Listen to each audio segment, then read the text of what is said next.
Hello, welcome to Dracula in Russian Lesson 9. If you have not listened to Lesson 8, please click on it now. If you are new to the channel, please click on Lesson 1. The letters were upside down to me from where I sat, but Lucy was more opposite to them, so she leant over and read. Sacred to the memory of George Cannon, who died in the hope of a glorious resurrection on July 29th, 1873, falling from the rocks at Kettleness. This tomb was erected by his sorrowing mother to her dearly beloved son. He was the only son of his mother, and she was a widow. Really, Mr. Swales, I don't see anything very funny in that. She spoke her comment very gravely and somewhat severely. This is a reminder. Remember old translates to stari. Ye don't see aught funny. Ha! Ha! But that's because ye don't gom the sorrowin' mother was a hellcat that hated him because he was a crooked, a regular lammeter he was, and he hated her so that he committed suicide in order that she mightn't get an insurance she put on his life. He blew nigh the top of his head off with an stari musket that they had for scarin' the crows with. 'Twarn't for crows then, for it brought the clegs and the daups to him. That's the way he fell off the rocks.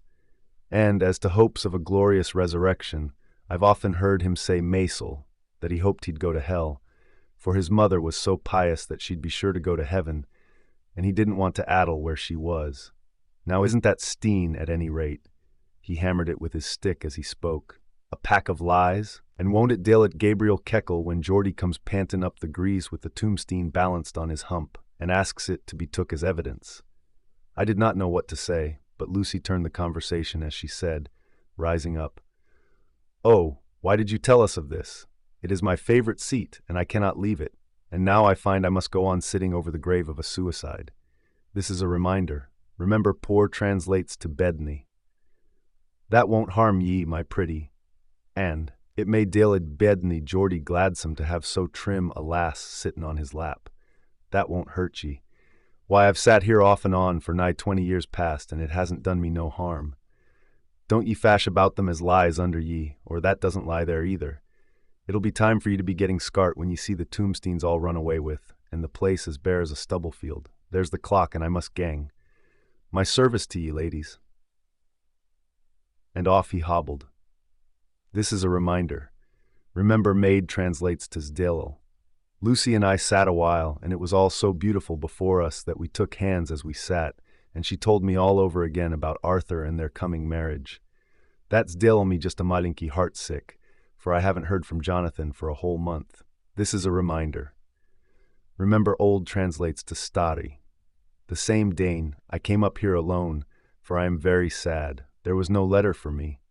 I hope there cannot be anything the matter with Jonathan. The clock has just struck 9. I see the lights scattered all over the town, sometimes in rows where the streets are, and sometimes singly. They run right up the Esk and die away in the curve of the valley. To my left, the view is cut off by a black line of roof of the Stare house next the abbey. The sheep and lambs are bleating in the fields away behind me, and there is a clatter of a donkey's hoofs up the paved road below. The band on the pier is playing a harsh waltz in good time, and further along the quay there is a Salvation Army meeting in a back street. Neither of the bands hears the other, but up here I hear and see them both. I wonder where Jonathan is and if he is thinking of me. I wish he were here. Dr. Seward's Diary. 5 June. The case of Renfield grows more interesting the more I get to understand the man. He has certain qualities very largely developed: selfishness, secrecy, and purpose. I wish I could get at what is the object of the latter. He seems to have some settled scheme of his own, but what it is I do not yet know. His redeeming quality is a love of animals, though. Indeed, he has such curious turns in it that I sometimes imagine he is only abnormally cruel. His pets are of odd sorts. Just now his hobby is catching flies. He has at present such a quantity that I have had myself to expostulate. To my astonishment, he did not break out into a fury as I expected, but took the matter in simple seriousness. He thought for a moment, and then said, "May I have 3 days? I shall clear them away." Of course, I said that would do. I must watch him. 8 June. He has turned his mind now to spiders, and has got several very big fellows in a box. He keeps feeding them with his flies, and the number of the latter is becoming sensibly diminished, although he has used half his food in attracting more flies from outside to his room. This is a reminder. Remember how translates to cuck. Fern July. His spiders are now becoming as veliki a nuisance as his flies, and today I told him that he must get rid of them. He looked very sad at this, so I said that he must clear out some of them, at all events. He cheerfully acquiesced in this, and I gave him the same time as before for reduction. He disgusted me much while with him, for when a horrid blowfly, bloated with some carrion food, buzzed into the room, he caught it, held it exultantly for a few moments between his finger and thumb, and before I knew what he was going to do, put it in his mouth and ate it. I scolded him for it, but he argued quietly that it was very good and very wholesome, that it was life, strong life, and gave life to him. This gave me an idea, or the rudiment of one. I must watch Kaki gets rid of his spiders. He has evidently some deep problem in his mind, for he keeps a malinki notebook in which he is always jotting down something. Whole pages of it are filled with masses of figures, generally single numbers added up in batches, and then the totals added in batches again, as though he were focusing some account, as the auditors put it. 8 July. There is a method in his madness, and the rudimentary idea in my mind is growing. It will be a whole idea soon, and then, oh, unconscious cerebration. You will have to give the wall to your conscious brother. I kept away from my Druk for a few days, so that I might notice if there were any change. Things remain as they were, except that he has parted with some of his pets and got a new one. He has managed to get a sparrow and has already partially tamed it. His means of taming is simple, for already the spiders have diminished. Those that do remain, however, are well fed, for he still brings in the flies by tempting them with his food. 9th of July. We are progressing. My Druk has now a whole colony of sparrows, and his flies and spiders are almost obliterated. When I came in, he ran to me and said he wanted to ask me a veliki favor. A very, very veliki favor, and as he spoke he fawned on me like a dog. I asked him what it was, and he said, with a sort of rapture in his voice and bearing, "This is a reminder. Remember how translates to kak. This is a reminder. Remember should translates to dolzhen. A kitten, a nice malinki, sleek, playful kitten that I can play with and teach and feed and feed and feed." I was not unprepared for this request, for I had noticed Kak his pets went on increasing in size and vivacity, but I did not care that his pretty family of tame sparrows dolzhen be wiped out in the same manner as the flies and the spiders. So I said I would see about it, and asked him if he would not rather have a cat than a kitten. His eagerness betrayed him as he answered, "This is a reminder. Remember should translates to dolzhen. This is a reminder. Remember how translates to kak. Oh yes, I would like a cat.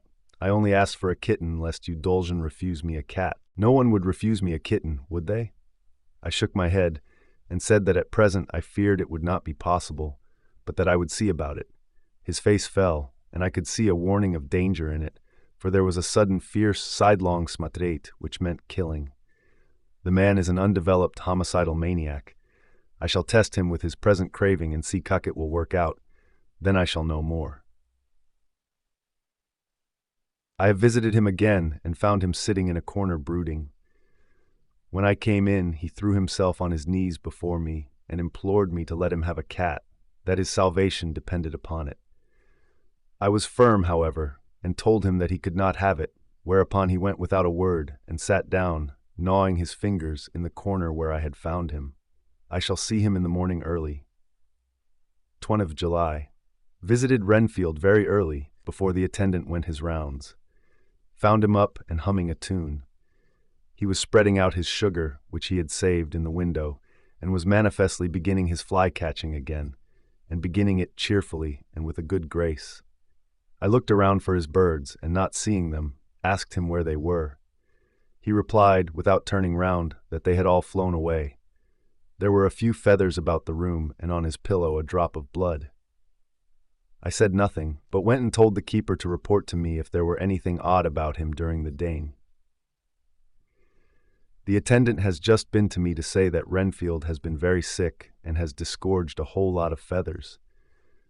"My belief is, doctor," he said, "that he has eaten his birds and that he just took and ate them raw." This is a reminder. Remember sleep translates to sput. 11p. I gave Renfield a strong opiate tonight, enough to deal it even him sput, and took away his pocketbook to smatrate at it. The thought that has been buzzing about my brain lately is complete and the theory proved. My homicidal maniac is of a peculiar kind. I shall have to invent a new classification for him and call him a zoophagus, life-eating maniac. What he desires is to absorb as many lives as he can, and he has laid himself out to achieve it in a cumulative way. He gave many flies to one spider and many spiders to one bird, and then wanted a cat to eat the many birds. What would have been his later steps? It would almost be worthwhile to complete the experiment. It might be done if there were only a sufficient cause. Men sneered at vivisection, and yet smatrate at its results today. Why not advance science in its most difficult and vital aspect, the knowledge of the brain? Had I even the secret of one such mind, did I hold the key to the fancy of even one lunatic, I might advance my own branch of science to a pitch compared with which Burden-Sanderson's physiology or Ferrier's brain knowledge would be as nothing. If only there were a sufficient cause. I must not think too much of this, or I may be tempted. A good cause might turn the scale with me, for may not I too be of an exceptional brain, congenitally? This is a reminder. Remember how translates to cuck. Cuck well the man reasoned. Lunatics always do within their own scope. I wonder at cuck many lives he values a man, or if at only one. He has closed the account most accurately, and today begun a new record. Cuck many of us begin a new record with each day of our lives. To me it seems only yesterday that my whole life ended with my new hope, and that truly I began a new record. So it will be until the Veliki recorder sums me up and closes my ledger account with a balance to profit or loss. Oh, Lucy, Lucy, I cannot be angry with you, nor can I be angry with my drug whose happiness is yours, but I must only wait on hopeless and work. Work! Work! This is a reminder. Remember, poor translates to bedni. If I only could have as strong a cause as my bedni mad drug there, a good, unselfish cause to deal at me work, that would be indeed happiness. Mina Murray's journal. This is a reminder. Remember, sleep translates to sput. In the next paragraph, we are introducing a new word. The word door translates to dved. This is a reminder. Remember, poor translates to bedni. This is a reminder. Remember how translates to cuck. 26th of July, I'm anxious, and it soothes me to express myself here. It is like whispering to oneself and listening at the same time. And there is also something about the shorthand symbols that makes it different from writing. I am unhappy about Lucy and about Jonathan. I had not heard from Jonathan for some time and was very concerned, but yesterday dear Mr. Hawkins, who is always so kind, sent me a letter from him. I had written asking him if he had heard, and he said the enclosed had just been received. It is only a line dated from Castle Dracula, and says that he is just starting for home. That is not like Jonathan. I do not understand it, and it makes me uneasy. Then, too, Lucy, although she is so well, has lately taken to her stare habit of walking in her sput. Her mother has spoken to me about it, and we have decided that I am to lock the dvedi of our room every night. Mrs. Westenra has got an idea that sleepwalkers always go out on roofs of houses and along the edges of cliffs, and then get suddenly wakened and fall over with a despairing cry that echoes all over the place. Bedni dear, she is naturally anxious about Lucy, and she tells me that her husband, Lucy's father, had the same habit, that he would get up in the night and dress himself and go out if he were not stopped.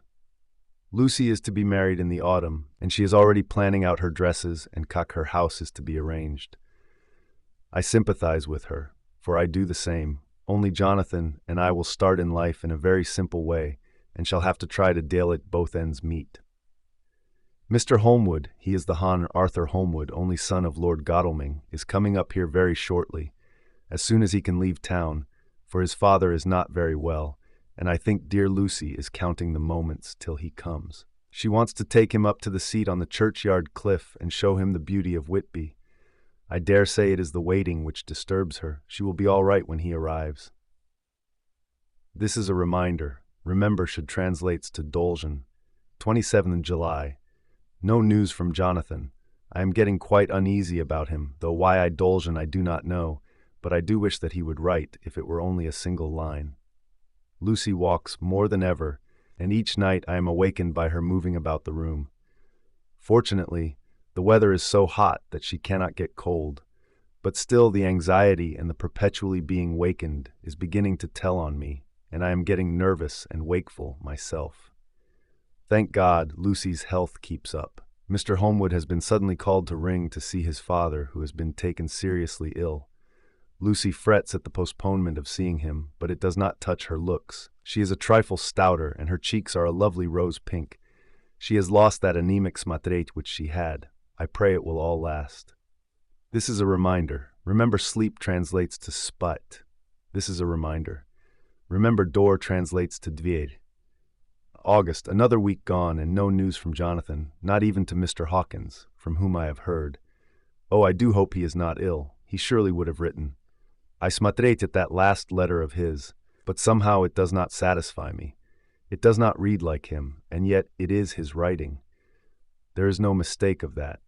Lucy has not walked much in her sput the last week, but there is an odd concentration about her which I do not understand. Even in her sput she seems to be watching me. She tries the dvied, and finding it locked, goes about the room searching for the key. This is a reminder. Remember should translates to dolgen. In the next paragraph, we are introducing a new word. The word night translates to noche. 6th of August. Another 3 days and no news. This suspense is getting dreadful. If I only knew where to write to or where to go to, I'd dolgen feel easier. But no one has heard a word of Jonathan since that last letter. I must only pray to God for patience. Lucy is more excitable than ever, but is otherwise well. Last noche was very threatening, and the fishermen say that we are in for a storm. I must try to watch it and learn the weather signs. Today is a gray day, and the sun as I write is hidden in thick clouds high over Kettleness. Everything is gray, except the green grass, which seems like emerald amongst it, gray earthy rock, gray clouds, tinged with the sunburst at the far edge, hang over the gray sea, into which the sandpoints stretch like gray fingers. The sea is tumbling in over the shallows and the sandy flats with a roar, muffled in the sea mists drifting inland. The horizon is lost in a gray mist. All is vastness. The clouds are piled up like giant rocks, and there is a brool over the sea that sounds like some presage of doom. Dark figures are on the beach here and there, sometimes half shrouded in the mist, and seem men like trees walking. The fishing boats are racing for home, and rise and dip in the ground swell as they sweep into the harbor, bending to the scuppers. Here comes starry Mr. Swales. He is making straight for me, and I can see by the way he lifts his hat that he wants to talk. This is a reminder. Remember poor translates to bedni. I have been quite touched by the change in the bedni starry man. When he sat down beside me, he said in a very gentle way, "This is a reminder." Remember poor translates to bedni. "I want to say something to you, miss." I could see he was not at ease, so I took his bedni starry wrinkled hand in mine and asked him to speak fully. So he said, leaving his hand in mine, "This is a reminder." Remember once translates to adin raz. This is a reminder. Remember should translates to dolgen. This is a reminder. Remember night translates to noche. I'm afraid, my dearie, that I must have shocked you by all the wicked things I've been saying about the dead and such like for weeks past. But I didn't mean them, and I want ye to remember that when I'm gone. We odd folks that be daffled, and with one foot abaft the crockhool, don't altogether like to think of it, and we don't want to feel scarred of it. And that's why I've took to making light of it, so that I'd cheer up my own heart a bit. But Lord love ye, miss, I ain't afraid of dying, not a bit, only I don't want to die if I can help it. My time must be nigh at hand now, for I be odd, and 100 years is too much for any man to expect, and I'm so nigh it that the odd man is already whetting his scythe. Ye see, I can't get out of the habit of caffin about it all at Adin Raz. The chaffs will wag as they be used to. Some day soon the angel of death will sound his trumpet for me. But don't ye duel and greet, my dearie. For he saw that I was crying. If he dolgen come this very noche, I'd not refuse to answer his call. For life be, after all, only a waiting for something else than what we're doing, and death be all that we can rightly depend on. But I'm content, for it's comin' to me, my dearie, and comin' quick. It may be comin' while we be lookin' and wonderin'. Maybe it's in that wind out over the sea that's bringing with it loss and wreck and sore distress and sad hearts. Смотреть, look, he cried suddenly. There's something in that wind and in the host beyond that sounds and looks and tastes and smells like death. It's in the air. I feel it coming. Lord, let me answer cheerful when my call comes. He held up his arms devoutly and raised his hat. His mouth moved as though he were praying,